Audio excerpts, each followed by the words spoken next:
Hello बच्चों, आज की हमारी वर्कशीट जो है वो 57th वर्कशीट है 10th क्लास के लिए, साइंस सब्जेक्ट के लिए। और आज का हमारा टॉपिक है रिफ्रैक्शन ऑफ लाइट। ठीक है, तो आज हम रिफ्रैक्शन के बारे में जानेंगे कि रिफ्रैक्शन क्या होता है। अभी तक हम रिफ्लेक्शन पढ़ते आए हैं, रिफ्लेक्शन आप छोटी क्लासेस में भी पढ़ते आए हो, और अब जो है वो आप रिफ्रैक्शन के बारे में पढ़ेंगे। तो रिफ्रैक्शन का मतलब क्या होता है? Bending of light when it enters obliquely from one transparent medium to another. मान लो लाइट जो है वो, ये हमारा ग्लास सरफेस है, यहाँ से लाइट आई, ये हमारी कोई कांच का कांच नहीं, आप वाटर लगा लो कि ये हमारा वाटर है। ठीक है, तो जब लाइट एक मीडियम से दूसरे मीडियम में जाती है तो वो थोड़ी सी बेंड हो जाती है।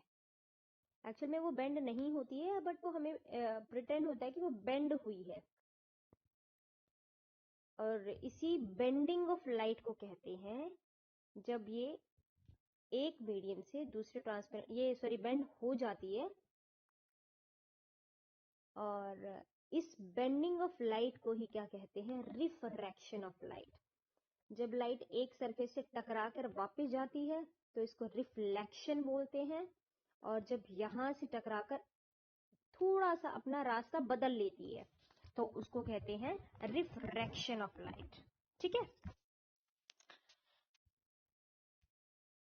Speed of light is maximum in vacuum. ये हम पढ़ चुके हैं कि स्पीड जो है वो मैक्सिमम होती है वैक्यूम में। कितनी होती है? 3 × 10⁸ मीटर पर सेकेंड।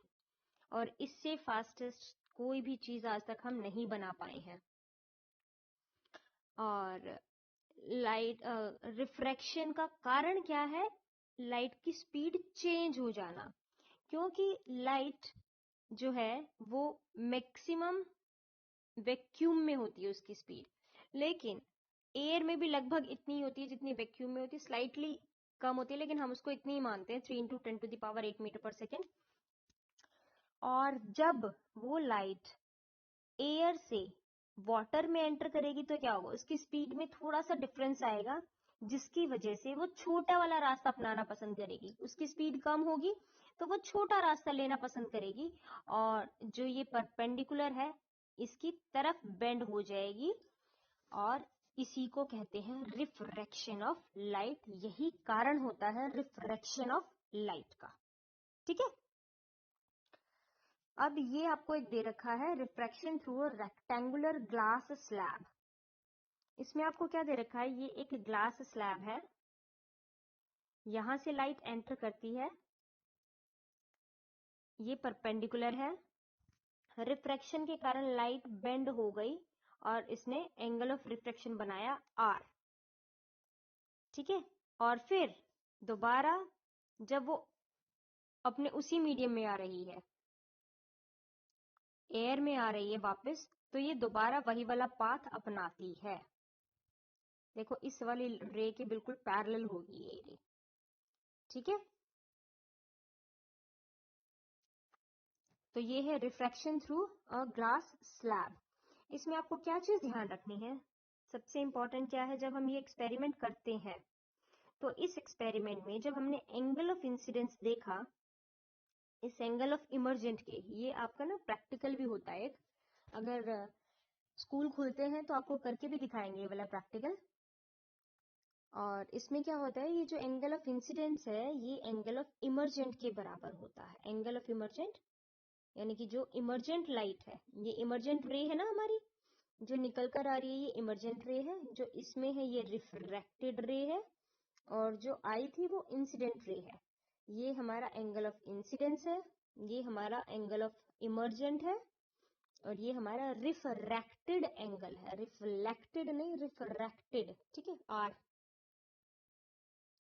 उसके बाद जो लेटरल डिस्प्लेसमेंट है, लेटरल डिस्प्लेसमेंट मतलब जो ओरिजिनल पाथ था लाइट का, और जब वो ग्लास स्लैब से पास होकर आई वो वाला पाथ, इनके बीच की जो डिस्टेंस है ये हमारा क्या है? लेटरल डिस्प्लेसमेंट है। क्या है ये? Lateral displacement. ये हमारी लेटरल डिस्प्लेसमेंट है। जो लेटरल डिस्प्लेसमेंट है ये किसके ऊपर डिपेंड करती है? एक तो refractive index of the material medium, जिस मटेरियल से लाइट पास होके आ रही है उसका रिफ्रैक्टिव इंडेक्स क्या होता है, जिसको हम म्यू से डिनोट करते हैं। इस केस में ग्लास स्लैब है तो ग्लास का रिफ्रैक्टिव इंडेक्स क्या होगा और इसकी थिकनेस कितनी है, मतलब कितनी डिस्टेंस उसने इसमें ट्रेवल की है लाइट ने, उसी के ऊपर हमारा ये लेटरल डिस्प्लेसमेंट डिपेंड करता है। तो इससे रिलेटेड आपसे क्वेश्चन पूछा जा सकता है कि लेटरल डिस्प्लेसमेंट जो है वो किसके ऊपर डिपेंड करती है? तो thickness of the material and refractive index of the material medium. ठीक है, अब इस रिफ्रैक्शन को करने के बाद हमारे कुछ लॉज आते हैं रिफ्रैक्शन के, हम उन लॉज को देखते हैं जिनको लॉ ऑफ रिफ्रैक्शन बोलते हैं। हमारा रिफ्लेक्शन के लॉज भी हम पढ़ चुके हैं कि एंगल आई एंगल आर के बराबर होगा, और इंसिडेंट रे, रिफ्लेक्टेड रे और जो नॉर्मल है वे सभी एक ही प्लेन में लाई करेंगे। ये है हमारा रिफ्लेक्शन के लॉज। लेकिन अब बारी आती है रिफ्रैक्शन के लॉज।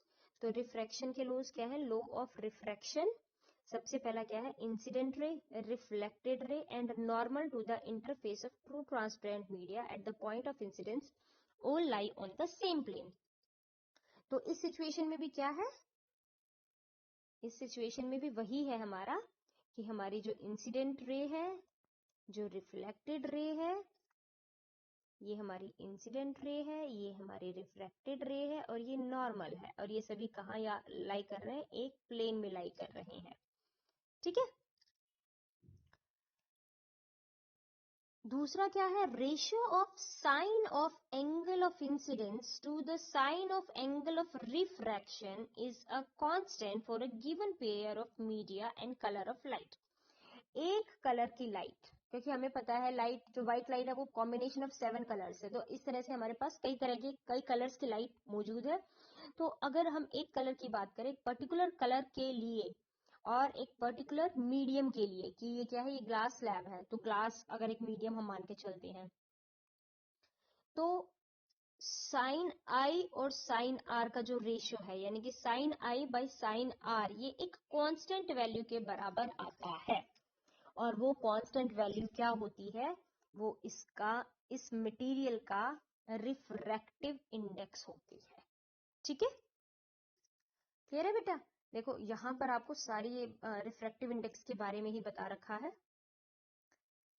क्या होता है refractive index? The ratio of speed of light in a given pair of media. कोई भी मीडिया है, मान लो ये ग्लास मीडिया है, इसमें लाइट का रेशियो एयर में और उस मीडिया में, या फिर मीडियम 1 में, अगर मैं इसको मीडियम 1 मानती हूँ, इसको मीडियम 2 मानती हूँ, तो अगर मुझे इसका रिफ्रैक्टिव इंडेक्स निकालना है तो क्या होगा? Speed of light in medium 1 upon में speed of light in medium 2। Clear है बेटा? उसके बाद क्या आता है हमारे पास? Absolute refractive index. देखो बेटा, जहां पर ये शब्द आता है एब्सोल्यूट, एब्सोल्यूट अपने आप में क्या बताता है? कि with respect to something, with respect to a particular thing, और वो पर्टिकुलर चीज क्या है? सी, यानी कि speed of light in vacuum. तो अगर हम एब्सोल्यूट रिफ्रैक्टिव इंडेक्स की बात करें तो ये वो रिफ्रैक्टिव इंडेक्स होता है किसी भी मीडियम का विद रिस्पेक्ट टू वैक्यूम और एयर। एयर के रिस्पेक्ट में या वैक्यूम के रिस्पेक्ट में जो हमारा रेशियो आता है स्पीड ऑफ लाइट का, वो हमारा एब्सोल्यूट रिफ्रैक्टिव इंडेक्स होता है। यानी कि अगर ये हमारी ग्लास स्लैब है और ये हमारा वैक्यूम है, तो वैक्यूम से जब इस ग्लास स्लैब में लाइट आएगी तो इसमें जो स्पीड है उसको c से डिनोट करेंगे, इसमें जो स्पीड है उसको v से डिनोट करेंगे, और n जो है वो इसका रिफ्रैक्टिव इंडेक्स है। तो हम क्या कहेंगे? n is equal to c by v, जहां पर n हमारा रिफ्रैक्टिव इंडेक्स तो है ही है, बट साथ ही साथ ये एब्सोल्यूट रिफ्रैक्टिव इंडेक्स हो जाता है क्योंकि ये विद रिस्पेक्ट टू वैक्यूम है। क्लियर है बेटा? ओके, अब बारी आती है optically denser medium and optically rarer medium. तो डेंसर मीडियम क्या होते हैं? Out of two given medium, medium having higher value of refractive index. हमारे पास दो मीडियम है, एक मीडियम 1 है, एक मीडियम 2 है। तो जिस मीडियम का रिफ्रैक्टिव इंडेक्स, इसको म्यू से भी डिनोट कर सकते हैं, इसको एन से भी डिनोट कर सकते हैं। तो जिस भी मीडियम का एन की वैल्यू या रिफ्रैक्टिव इंडेक्स की वैल्यू ज्यादा होगी वो हमारा डेंसर मीडियम होगा, और जिसकी एन की वैल्यू कम होगी वो हमारा, ये N2 मान लो, ये N1 मान लो, वो हमारा रेरर, ऑप्टिकली रेरर मीडियम होगा। तो यही है ऑप्टिकली डेंसर मीडियम, मतलब out of two given medium, medium having higher value of refractive index is optically denser medium and medium having lower value of refractive index is optically rarer medium. Clear है बेटा? Okay. Next है, when light enters obliquely from rarer to denser medium it bends towards the normal. ये बहुत ही important point है याद रखने के लिए कि जब लाइट जो है वो एंटर कर रही है, मान लो N1 हमारा छोटा है N2 से, यानी कि N1 हमारा रेयरर मीडियम हो गया, N2 हमारा डेंसर मीडियम होगा। ये हमारा फर्स्ट मीडियम है, ये हमारा सेकंड मीडियम है, तो और ये हमारा नॉर्मल है।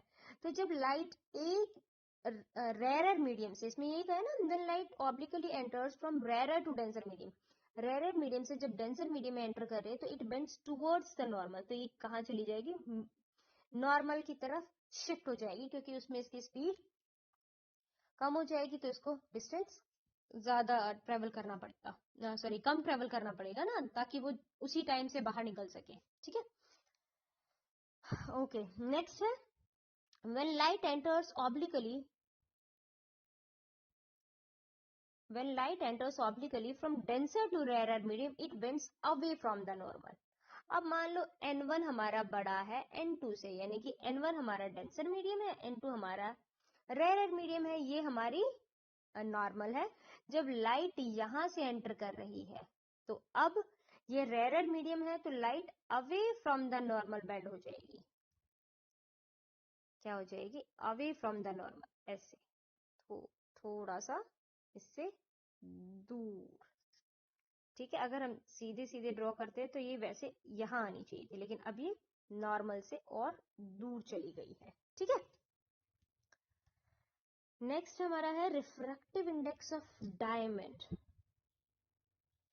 Is highest until date that is 2.42, यानी कि डायमंड का जो रिफ्रैक्टिव इंडेक्स है, डायमंड का जो रिफ्रैक्टिव इंडेक्स है वो आज की डेट में सबसे ज्यादा माना गया है, सबसे ज्यादा हाईएस्ट जो रिफ्रैक्टिव इंडेक्स है वो किसका है, वो डायमंड का है, इसकी वैल्यू है 2.42।